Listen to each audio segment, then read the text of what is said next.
Just ahead on American Black Journal, as we approach the 48th anniversary of the Detroit riots, we'll talk about the Detroit Historical Society's plans for a huge community project dedicated to the events of 1967. Plus, a look at two local organizations that are helping young people succeed in college and in life. Stay right there. American Black Journal starts right now.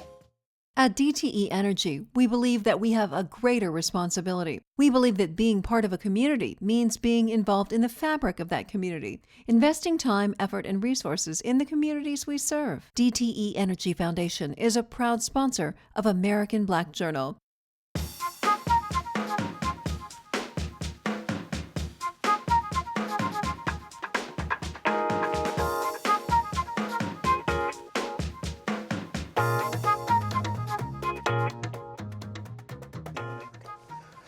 Welcome to American Black Journal. I'm Stephen Henderson. It was July 23, 1967, when Detroit police raided an illegal after-hours club on 12th Street in the heart of the African-American community.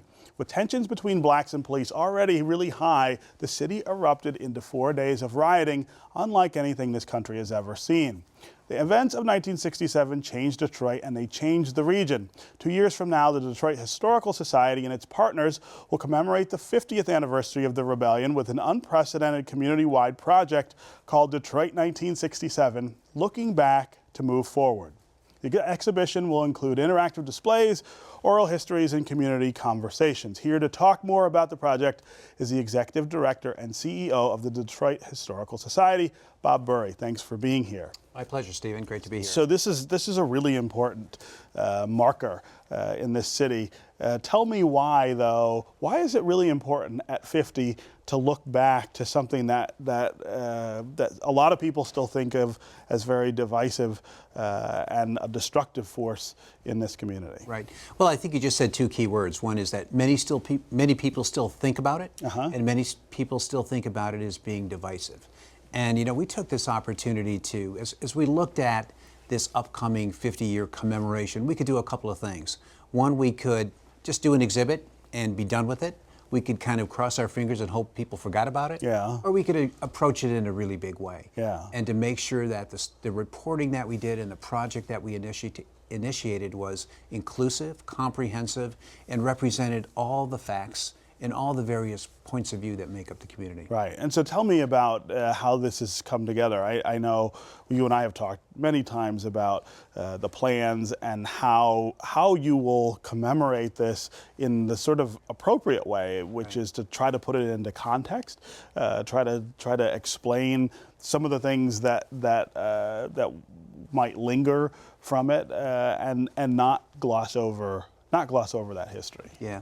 Well, you know, everybody has a perspective on this, but two things that everyone agrees with is that it affected everyone in the metro community, that it was arguably one of the most significant historical events in the last 100 years, and third is that there's still wounds that are still remaining. Sure. The consequences are still there.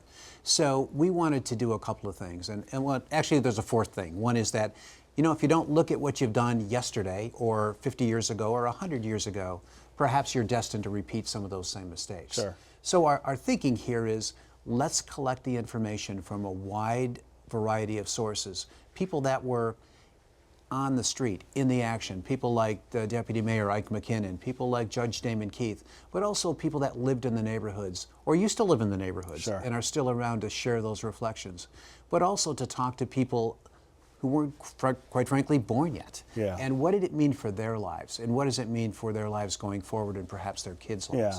Yeah. I was going to say, I was not born yet in 1967, and of course, my children who are growing up in Detroit today were not around. One of the things you're trying to do is put it in context for us and to talk about what does it mean today and how do we get past some of those wounds that still exist. Exactly, and what lessons should we learn? How do we move forward? And some of the photographs that you'll see associated with really highlight the really bad stuff. And I'm not suggesting that we're minimizing it. I'm not suggesting that we just need to get over it and forget about it. But what did we learn from it to move on? So the three pieces of the project, if you will, are collecting those oral and video histories, which take me an hour to tell you how incredibly interesting and fascinating that is. Yeah. The second piece is an exhibit that will open in the fall of 2016 at the Detroit Historical Museum, which will be reflective, which will be personal, which will be very forward-looking about what did we learn for this, for Detroit and for America. And why fall of 2016? Well, just to kind of be ready Yeah. in anticipation of 2017. And you mentioned in your intro about partners. Yeah. As part of opening the exhibit, we'll really be kicking in some of our partners like the Charles Wright Museum and the New Detroit and the Diversity Roundtable and the Jewish Community Center and the Grosse Pointe War Memorial. People across the region that say, yeah, we want to be part of this because it's a regional story. So how do you bring it to the community and not just reiterate the story, but perhaps help communicate some of the lessons that we've learned about self-esteem and leadership and conflict resolution and how we might do things differently going forward. Yeah. One of the things that I find really interesting about this project is that narrative piece, people telling their stories about where they were and what they were doing at the time of the riots. And I think one of the stories that stuck with me the most that I've heard is Ike MacKinnon, who's the deputy mayor, who was an officer on the police department at that time and has a really harrowing story about an encounter he had with other officers who tried to assault him and tried to kill him. These are stories that I think a lot of people haven't heard, number one, but I think the sort of shocking nature of them will be pretty profound for people who've not really given a lot of thought to the events of that week and what they've meant over this period of time. Right, and I think what Ike's story, which is you and I know, he was shot at by white officers. Yeah. Really show that, it wasn't just that week. Yeah. There were a whole lot of things, and we would suggest, and the exhibit will demonstrate, since probably the early 1900s, that helped build up to what really was encapsulated in that week of terror in the city. Yeah. The other key thing is Ike's story is great, but we've collected a lot of other really interesting stories from people you and your viewers may know, but people you've never heard of. Right. And so there's an opportunity for people to submit their stories. We have a website called Detroit1967.org and a phone number of 313-885-1967 where you can call in with your story. Yeah. And a lot of people have done that. And we're also doing a series of workshops and opportunities at the museums, both of our museums, where people can come in and sit down with one of our folks and tell your story. Yeah, I mean, I would imagine that there's going to be some national attention on Detroit during this window, and of course the exhibit makes that even more likely. Talk though about how all of this fits in your view with the sort of emerging discussions about race in this country. I mean, I feel like we're at a really particular moment with that in this country right now, with some of the things that are happening and some of the things that people are insisting that we confront. It seems like that dovetails nicely with looking back at 1967. Well, I think it does, and I think one of the criticisms that you hear in all the discussion about race is these days is that where is the discussion? Where is the proactive effort to address it in a very constructive and proactive way?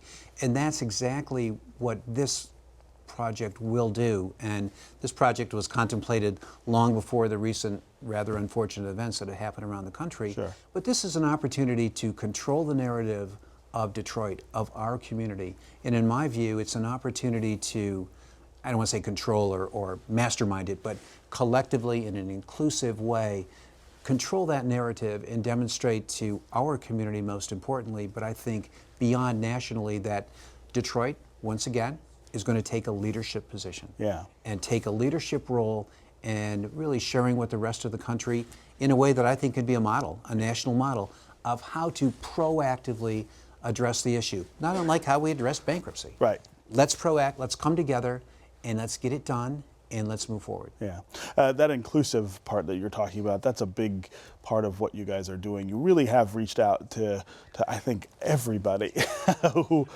either had anything to do with this or even just had a thought about this. That exercise alone, I think, has value. It's been great, and I'll tell you, the programs that we've talked about, is using existing channels, existing community organizations that reach people is going to be really important, including your next guest on the show. Right. Where we were waiting. Franklin-Wright. Franklin-Wright is another opportunity for us to work with a well-established, respected community group like them to help get the word out and help the message and the healing and the communication and the understanding, not just maybe make you and me feel better, right, but the broader community if you live in the city or if you live in West Bloomfield. Yeah, yeah.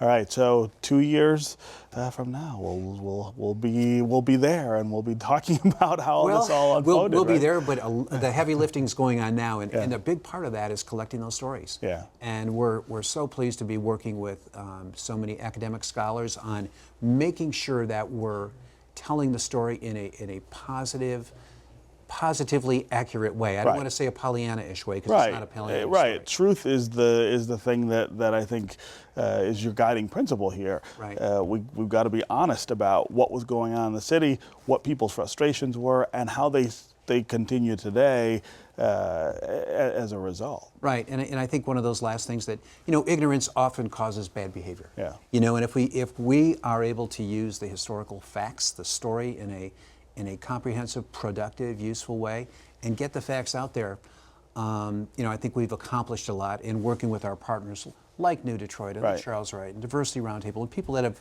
dedicated their lives and mission to this. I think it's a great combination to move it forward. All right. Bob Burry, Detroit Historical Society, thank you for being here. Thanks, Stephen. Great to be here. Great day. Just ahead on American Black Journal, 2 Detroit groups that are teaching kids how to prepare for the future. That's next, right after this look at some important moments in Detroit's Black history. I'm Ken Coleman with a look back at African American life in Detroit. This week in 2001, Stevie Wonder headlined the Detroit 300 celebration at Hart Plaza. In 1967, a civil disturbance was set off after a police raid of an unlicensed after-hours bar on the city's west side. And in 1967, Reflections by Diana Ross and the Supremes was released by Motown Records. These are significant events this week in Detroit's Black history, taken from the book On This Day, African American Life in Detroit. Franklin-Wright Settlements has been a strong force in the Detroit community for the past 134 years. The Human Services Organization provides children, families, and individuals with basic needs and support services. Franklin-Wright is extremely successful at motivating and preparing young people for college and for work. Every year, the organization takes up to 50 high school students on a week-long tour of colleges across the country. The teens learn what it's like to be in college, and they get assistance with applications. 100% of the students who make the journey are either in college or vocational school, or they've graduated. Here with me now is the president and CEO of Franklin-Wright Settlements, Monique Marks. She's joined by Youth Program Coordinator Sheldon Holloway. Welcome to American Black Journal. Thank you. Thank you for having us. 134 years. I'm trying to think, are there other institutions in Detroit that have been doing their work that long? It's hard to come up with one. No, there's not. As a matter of fact, we're the oldest human service agency in Michigan, but now in the country, because Hull House of Chicago closed about 3 years ago. Is that right? That's correct. Wow. Yes. And so tell me, how did that even get started? I don't think I know that story. Well, it started as a day nursery in 1881 down on Franklin Street by the Ford family, because they needed someone to care for the young children because everyone was working in the plants.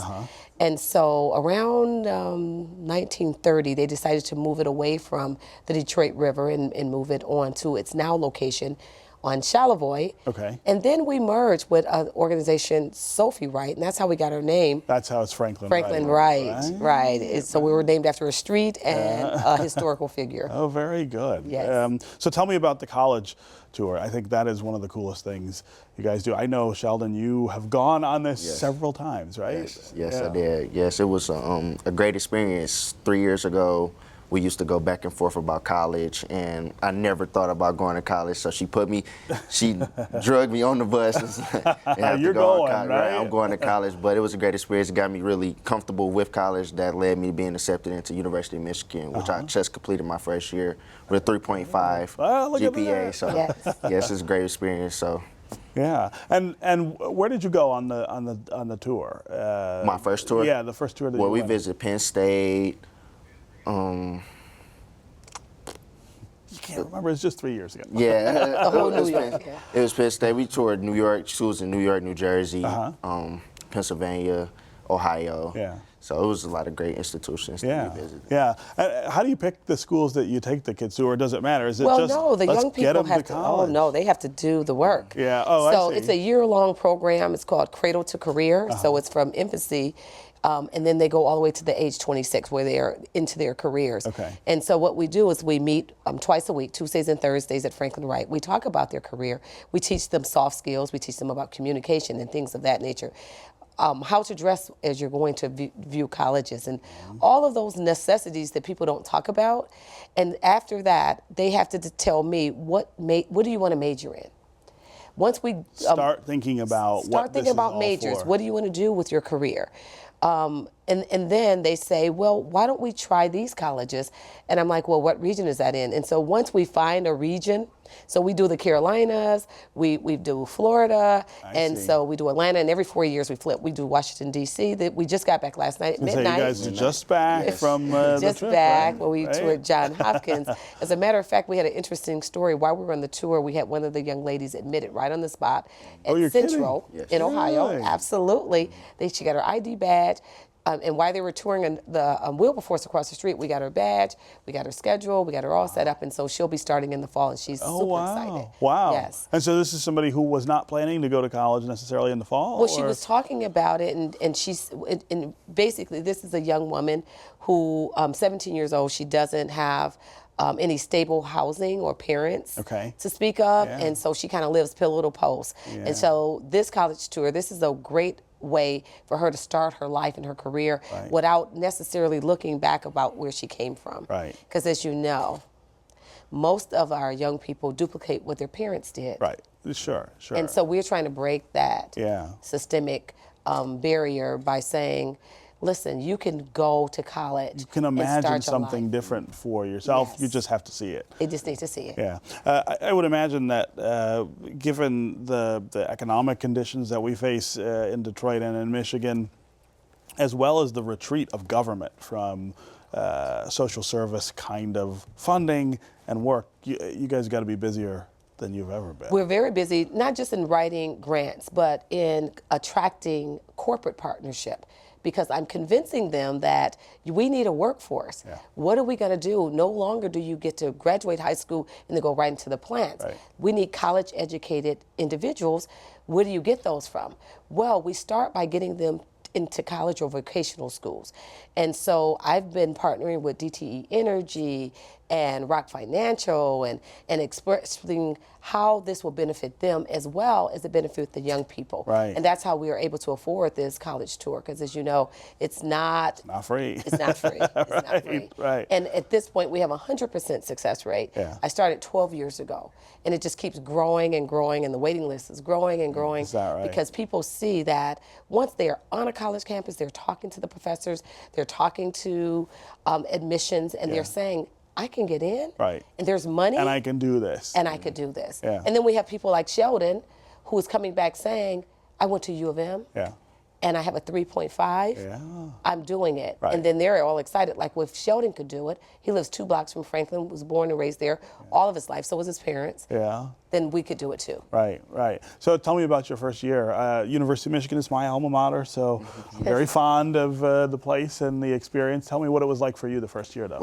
Well, of course, I felt, kind of nervous about it, but, I just had to stay strong. I had to keep God first, of course, always. And then so I got through it. I got the help that I needed with my classes, and then I just pushed through it. I didn't let the negativity get to me. I just stayed positive. I stayed to myself. I didn't go party, nothing like that. I just stayed to myself, stayed in my books my first year. So that's what gave me the 3.5 my first year of college. Yeah, that's such a great foundation because that first year trips up a lot of people. Yes, it does. So tell me, when you were growing up, though, in the neighborhood where you were, was college something that you ever even thought would be in your future? No, never I thought about college. I just thought, job, working, all 9 to 5 all day was going to be my way out. But Ms. Marks told me that college is the way. Education, you got to get an education to be successful. So that's the path I took, and I'm doing that right now. Yeah. What high school did you graduate Martin Luther from? King. Okay. Martin Luther King. Yeah. And are there other children from your class there who are in Ann Arbor as well? Well, yes. Yes, it's quite a few, but my circle, my friends stay small, but a lot of them, didn't think about college. I'm trying to get them, to start going to school now, so I'm working on that right now. Yeah. What do you think you want to do? Ms. Marks said she makes you guys say what you want to major in. What did you say? Of course, I'm majoring in business right now, thinking about doubling major in social work, but I want to be a president and CEO of my own nonprofit organization. Well, there you go. See, and you've got to think this is exactly what you're trying to create with the Absolutely. Absolutely. It came to me like one night I woke up and I said, we have to stop it. We have to stop, namely the youth violence. So we do that with our community center because the kids come there, it's safe, they're nurtured, they can learn some skills, but they weren't going to that next level. And what was the gap? We're introducing them to college and college campuses and working with them all year round on ACT prep. And what does it look like to be on a college campus? What does it feel like? Sure. And then we get young men like this, and the young people that graduate college come back and talk to them and say, I was in your place. I mean, the neighborhood they live in looks almost like Beirut. I mean, every other house is burned out. Yeah, that's a pretty rough part of the east rough. side. Yeah. It's very rough. And so he walked past it every day. He walked to school every day to Martin Luther King High School, and then he came to our center to play basketball. And so I had him. It was a teachable moment. I'm going to use this as a carrot. Right. And I need you guys to go to college. And they start going and they start coming. And right now, he's trying to convince his friends that went to high school with him that did graduate, you can go to college. I did it. You can do it too. Right. So he's now bringing them to the center. As a matter of fact, he brought one along on the college tour, even though he had graduated high school, to say it's never too late. You can go through admissions. You can go now. You can go now. Yeah. Absolutely. Yeah. You can go now. Yeah. What do you hear from businesses when you tell them about this program and the success? Are they skeptical that it works? I mean, 100%. Success rate is really unusual in anything. We've only got about a minute left, but I'm curious about whether that has attracted support or financial resources, that kind of thing. Well, it's attracted a lot of support, namely because I just quote statistics. Statistics that the corporations themselves are saying. They work in this region, they know what it looks like, they know how hard it is to recruit individuals that can meet the high standards that they need at their corporations, their companies. So they're saying, yeah, we have to do something. And I started talking about vocational schools and who's going to be there to fill in the gap. And so they understand. They look at my numbers, they look at their numbers, and it's a no-brainer. And so I'm very fortunate to be in the position that we now have attracted their attention. Yeah. All right. Well, thank you both for being here, and thank you. Good luck to you at my alma mater. Go Blue, right? Go Blue. All right. And finally today, we have a story about another Detroit program that's helping young people develop into leaders. The Neighborhood Service Organization's Youth Project focuses on issues such as substance abuse, violence, and education. Detroit Public Television highlighted the director of the program as part of its American Graduate Initiative. My name is Frank McGee. I'm the program director of the NSO Youth Initiatives Project. The Neighborhood Service Organization basically provides basic needs, substance abuse prevention work, and leadership training for young people. The inspiration for the NSO Youth Initiatives Project came from the youth themselves. The mission is to provide youth leadership and advocacy training focused on violence and substance abuse prevention. And so our youth, ages 11 to 18, basically put together campaigns that address those issues of safety and substance abuse, but they also address the issues of education. Because as many people know, violence, acts of violence and issues around substance abuse can hinder anyone's development and will also affect their opportunity with regard to what education could bring. When I see young people plan a forum, and after planning the forum, convince their peers to show up at the forum, or rally, or town hall meeting, or any type of event they do, that tells me that they themselves have convinced their peers that they are worthy of being leaders. And so as they convince their peers to do that, other peers will do the same. And so the movement, as organic as that might be, is positive. It's constructive because it helps keep the community together. Detroit is about the people. And the people who are part of this mosaic of opportunity are the youth themselves. Our role is to help find the resources necessary so that our young people can have a stable, secure environment, and more importantly, within that environment, be able to have a caring adult committed to their welfare. Our success is connected with the partners that support these young people.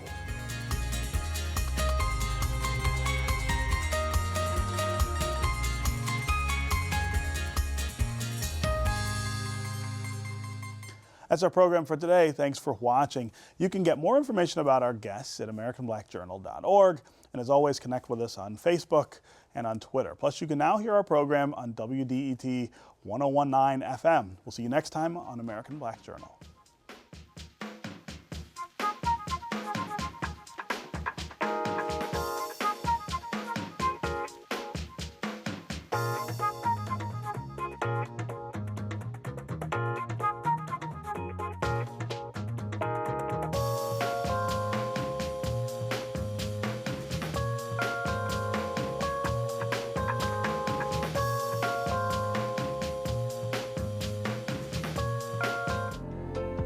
This program is part of American Graduate.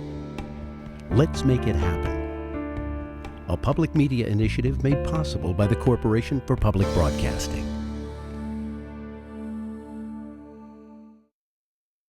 At DTE Energy, we believe that we have a greater responsibility. We believe that being part of a community means being involved in the fabric of that community, investing time, effort, and resources in the communities we serve. DTE Energy Foundation is a proud sponsor of American Black Journal.